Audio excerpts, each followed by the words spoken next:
Hello friends and साथियों। मैं आप लोगों के लिए आज का मैथ्स का एक न्यू सेशन लेकर आया हूं।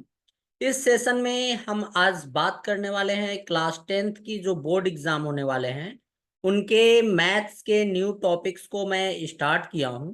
तो आपको यहाँ पर जो है 24-25 का जो 10th बोर्ड की जो एग्जाम होंगे उनमें मैथ्स के जो टॉपिक्स हैं उनको मैं कवर कर रहा हूँ।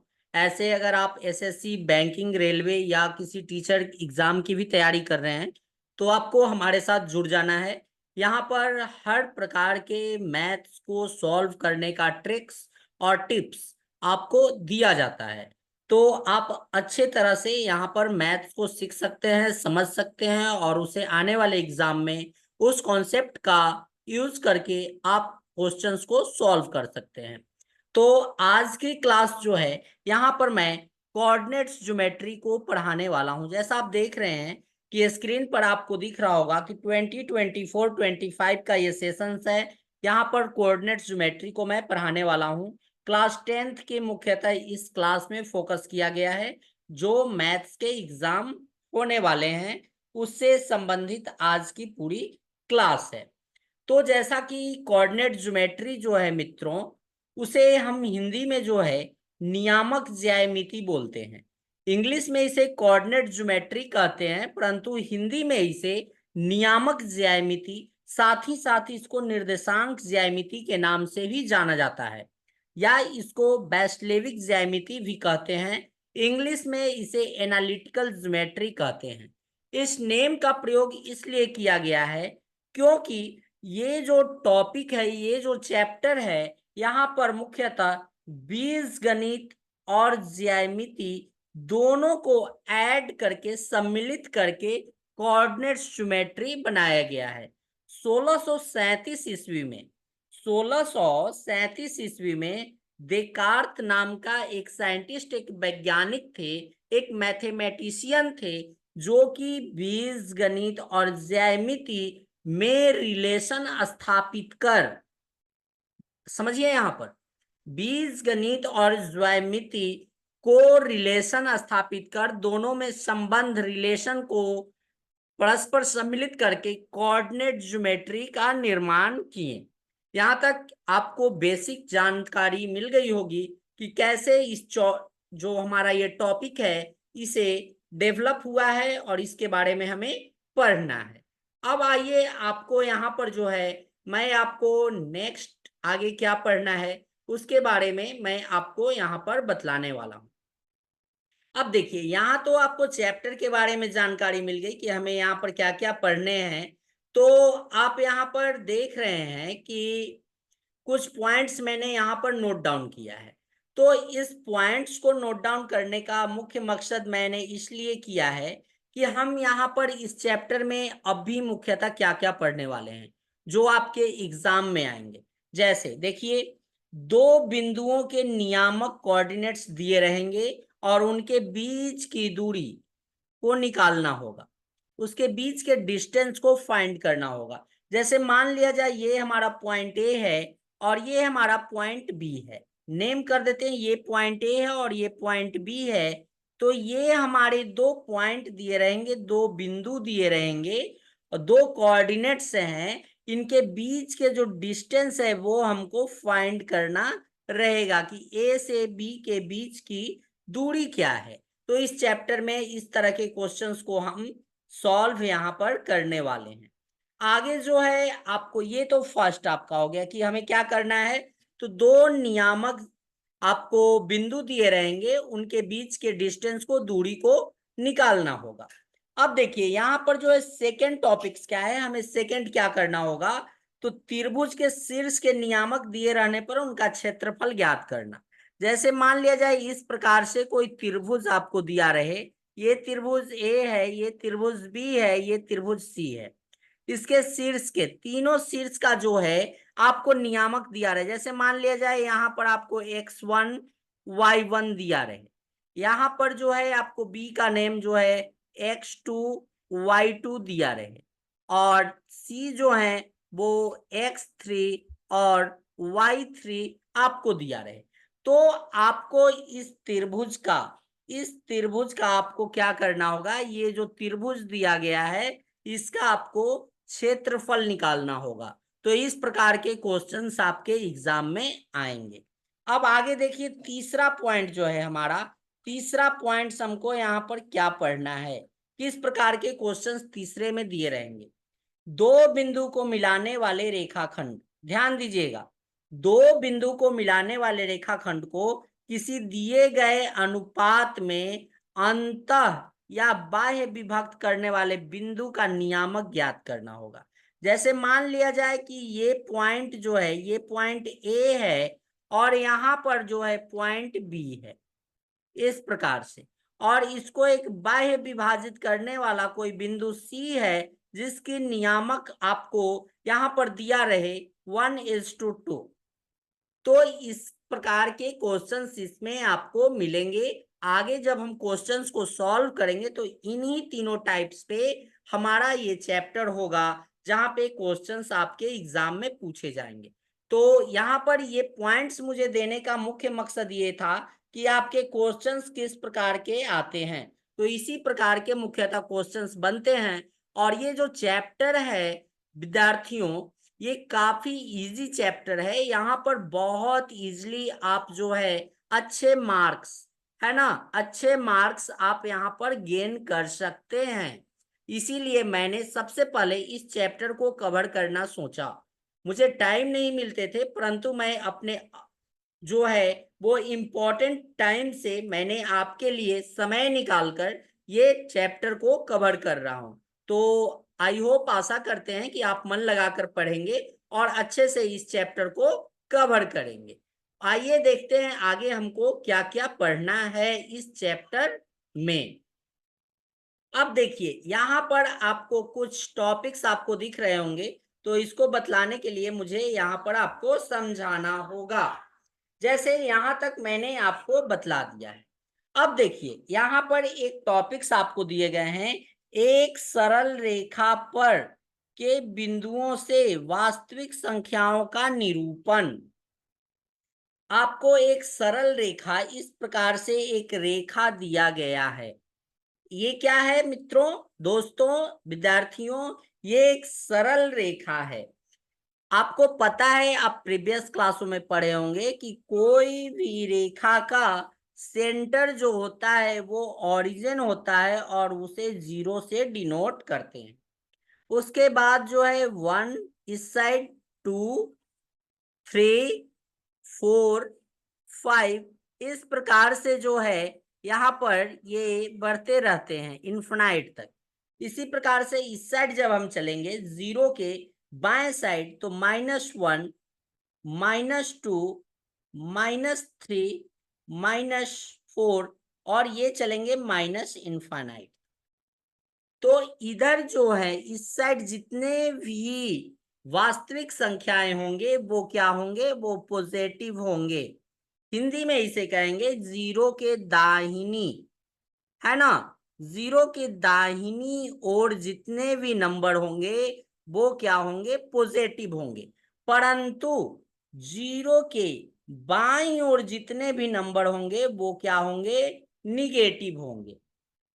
मीन्स इस साइड जो है हिंदी में मैं आपको बता रहा हूं बाईं, 0 के बाईं ओर जितने भी नंबर होंगे वो क्या होंगे, निगेटिव होंगे।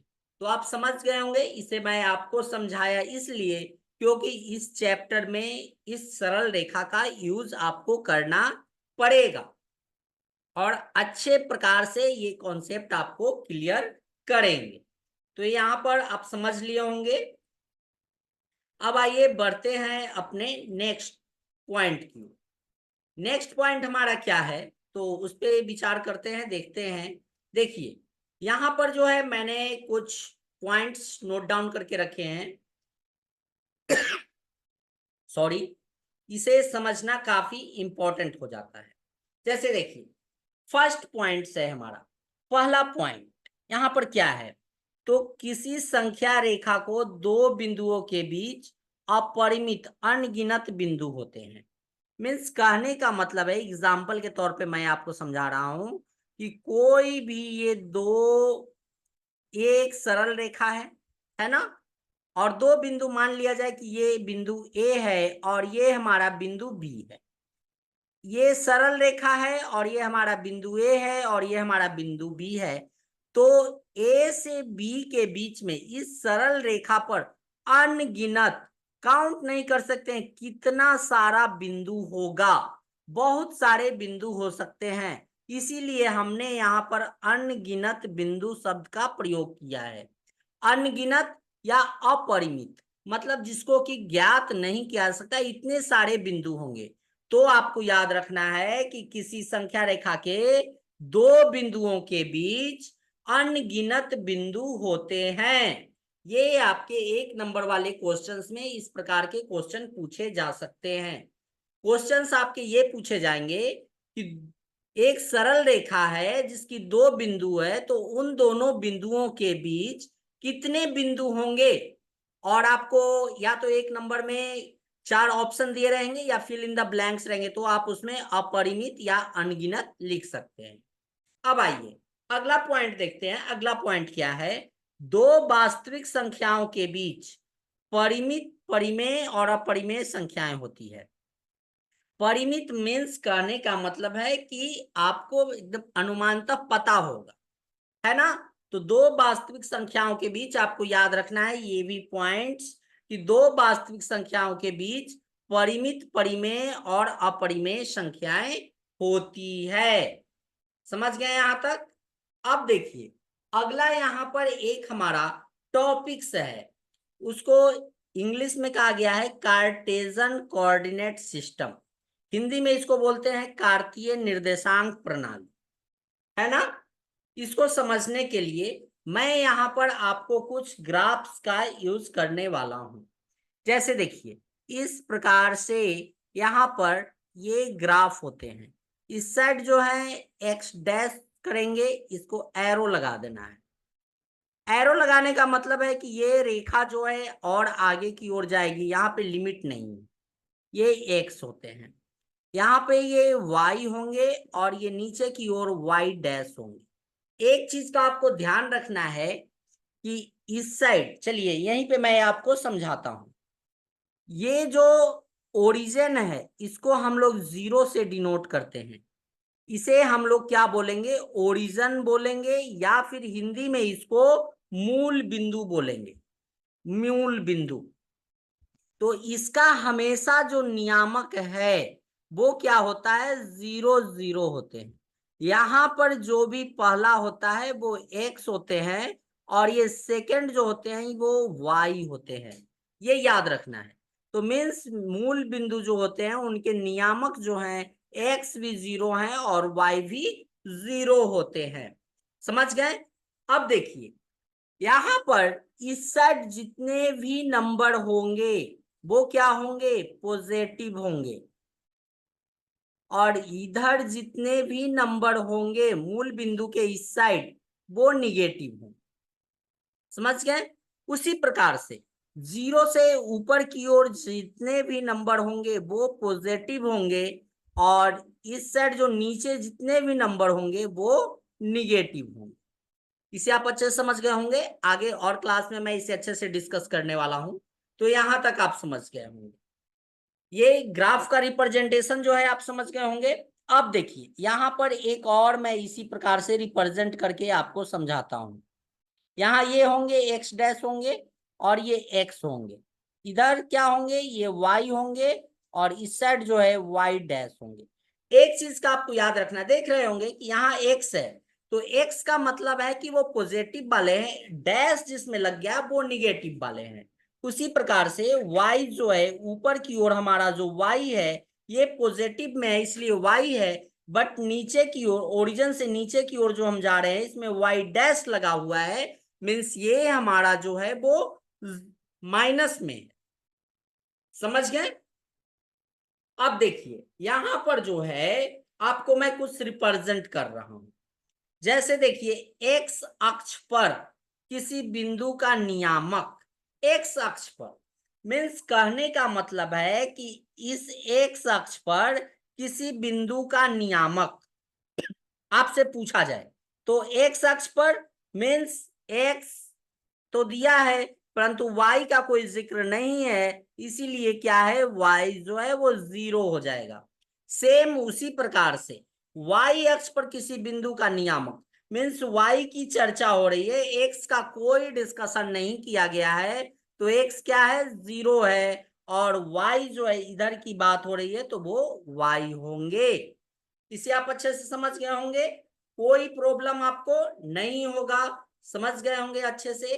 अब आइए देखते हैं कुछ और नए टॉपिक्स, और वहां पर मैं आपको कुछ नया सिखलाने का प्रयत्न करता हूं। चलिए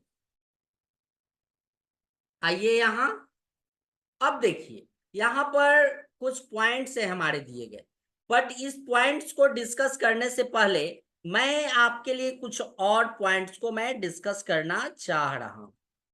तो ब्लू पेन को एक्टिव कर लेता हूं। देखिए सबसे पहले यहां पर मैं आपको ग्राफ्स को ऐसे दिखलाता हूं, ये ग्राफ्स हैं।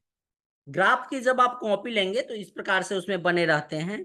तो मैंने आपको बताया कि इस साइड जो है एक्स होंगे और इस साइड जो है वो एक्स डैश होंगे, ऊपर जो होंगे वो वाई होंगे और नीचे की ओर जो होंगे वो वाई डैश होंगे। इस साइड आपको पता है एक्स क्यों है, क्योंकि ये पॉजिटिव है, और इस साइड ये एक्स डैश क्यों है, क्योंकि इस साइड जो है निगेटिव है।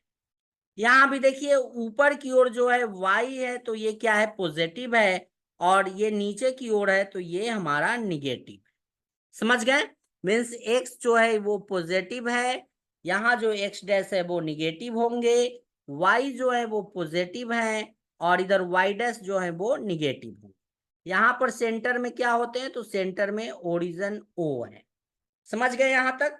अब देखिए इसी में आपको जो है एक इस प्रकार से यहाँ पर कोई बिंदु है, उस बिंदु का हम नाम दे देते हैं P, और इसका निर्देशांक जो है वो x और y दिया गया, x और y दिया गया। अब आपको फाइंड करना है कि यहां से लेकर, है ना, यहां से लेकर इस पॉइंट तक का, कलर को थोड़ा चेंज कर देते हैं, यहां से इसकी दूरी कितनी है और यहां से इसकी दूरी कितनी, समझ गए, मीन्स इस रो से यहां तक की दूरी कितनी है और यहां से यहां तक की दूरी कितनी है, तो ये आपको निकालना है।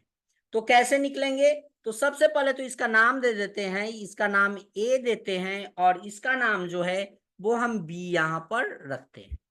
अब देखिए ये क्या है मित्रों, तो ये हमारा एक्स को रिप्रेजेंट कर रहा है, क्योंकि ये इस लाइन के समानांतर में है ना, इस लाइन के समानांतर, मीन्स कहने का मतलब है कि यहां से यहां तक की जितनी दूरी होगी उतना ही दूरी यहां से लेकर यहां तक की दूरी होगी। तो ये एक्स की जो दूरी है वो कितनी दी गई है, एक्स दी गई है, मीन्स इसकी दूरी हमारी क्या हो गई, एक्स हो गई। और ये जो है यहां से यहां तक की दूरी और यहां से यहां तक की दूरी, मीन्स ओ ए की दूरी, इसकी भी जो दूरी होगी ये इसके बराबर होंगे। मीन्स ये हमारा y का लाइन है तो y का निर्देशांक हमारा कितना दिया गया है, y दिया गया है। मीन्स कहने का मतलब है कि AP बराबर AP इक्वल्स टू OB होंगे, और ये कितना हमारा निकल कर आ गए हैं, एक्स निकल कर आ गए हैं। सेम उसी प्रकार से एओ, एओ जितना ये हमारा है उतना ही तो ये भी हमारा है पीबी, है ना, पीबी, तो इसकी हमारी डिस्टेंस क्या आई है, वाई आई है।